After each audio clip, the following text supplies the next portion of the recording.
মিশকাতুল মাসাবিহের মধ্যে জুলুমের পরিচয় দিতে গিয়ে বলা হচ্ছে আল ইআতাদাউ ফি হুকুকিহিম মিনাদ দাম ওয়াল মাল ওয়াল ইরদি।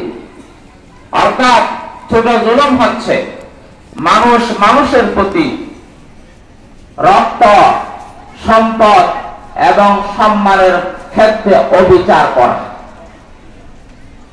একজন ব্যক্তি আরেকজন ব্যক্তিকে অন্যায় ভাবে হত্যা করেছে, একজন ব্যক্তি আরেকটিকে পথে ঘাটে, একজন ব্যক্তি আরেকজন ব্যক্তির সম্পদ অন্যায়ভাবে চাষ করেছে, এটা হচ্ছে ছোট জুলুম। এটার জন্য আল্লাহ সুবহানাহু ওয়া তাআলা অবশ্যই পাকড়াও করবেন।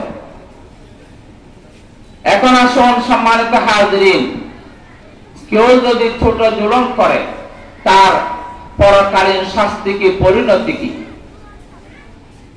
এ সম্পর্কে নবী করিম সাল্লাল্লাহু আলাইহি ওয়াসাল্লাম হাদিস শরীফের মাধ্যমে আমাদেরকে অনেকগুলা বিবরণ দিয়েছে।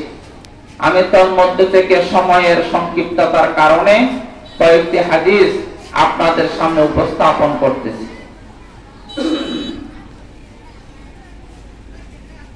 عن أبي هريرة رضي الله تعالى عنه أن رسول الله صلى الله عليه وسلم قال لا تؤدن الحقوق